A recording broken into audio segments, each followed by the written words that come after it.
All right, you guys. So this story is going to be about the teen, I think he's 18 years old, named Timothy Simpkins case. All right. So let me just do the follow up for you guys, and I'll give my commentary. It says here in Arlington, Texas, a suspect is in custody for a school shooting that left four people hurt at Timberview High School in Arlington on Wednesday morning. Arlington police confirmed the school shooting started as a fight between a student and another individual around 9:15 a.m. One student then drew a weapon and fired an undetermined amount of shots. And it says here, three people were taken to the hospital, two with gunshot wounds. They include a 15-year-old male in critical condition, a 25-year-old male in good condition, and a teenage girl in good condition who will be discharged soon. A pregnant teacher was also hurt in a fall but was treated at the scene and not hospitalized, police stated. Okay, and it says here the gunman, identified as 18-year-old Timothy George Simpkins, turned himself in Wednesday afternoon with his attorney. Arlington police said he was arrested and charged with 3 counts of aggravated assault with a deadly weapon. They recovered the 45 caliber gun. We had in a quote, we had some communication with his attorney, said Arlington Police Chief Kevin Colby. He did report to an attorney he was talking to our homicide detectives. He drove him to our police station. We took him in custody. Simpkins is currently being held in jail on a 75,000 bond. Simpkins reportedly fled the school in a 2018 silver Dodge Charger. Multiple agencies include the Bureau of Alcohol, Tobacco, Firearms, and Explosives and the U.S. Marshals were looking for him and investigating the case.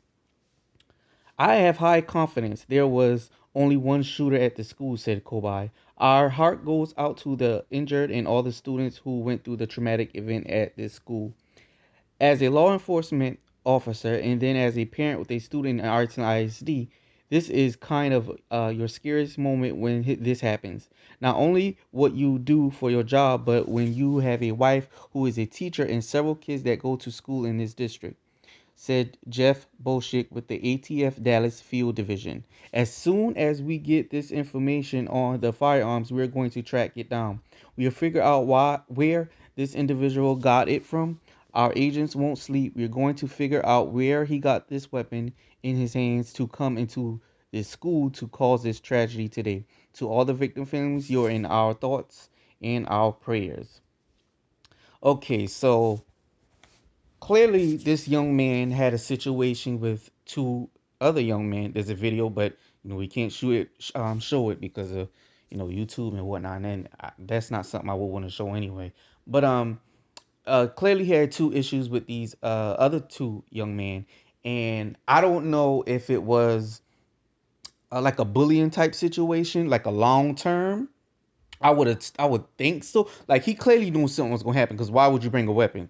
You know what I mean? A deadly weapon.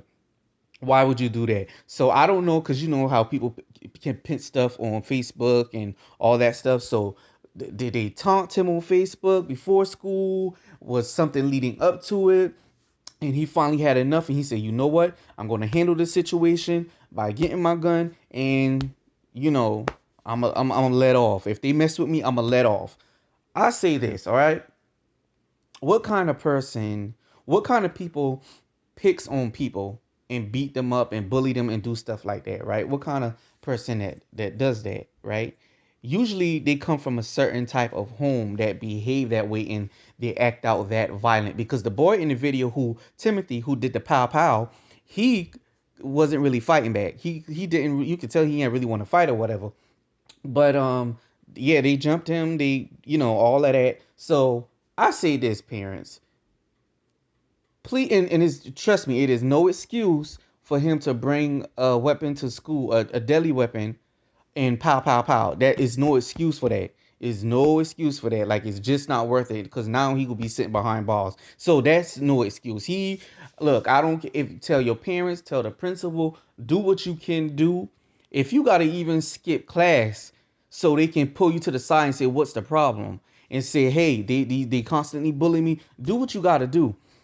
That's what my advice would be. This is not the way to go. So I don't care how much they've been bullying him. I'm sorry. This is not the way to go because now your life is gone. And I don't think they're gonna have. They're not gonna accept that as an excuse.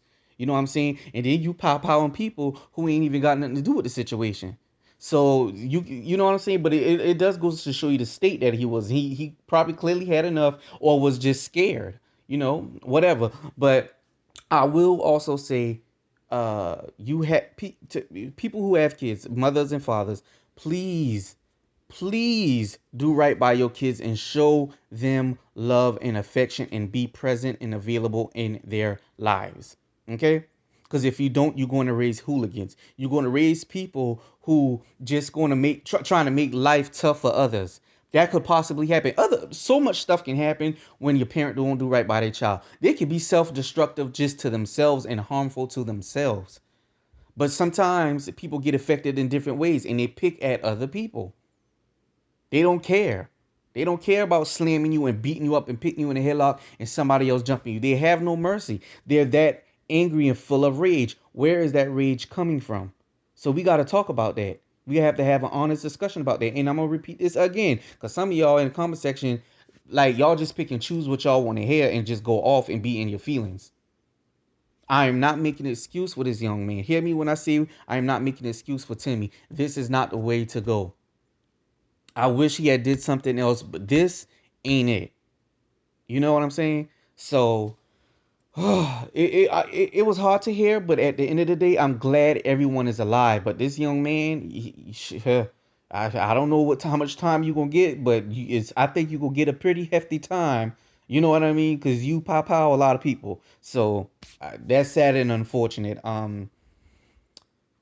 Yeah, I mean, as far as the other ones, they might just get suspended or expelled at the most. They're not going to prison. So, I mean, I don't know. But tell me what you guys think in the comment section.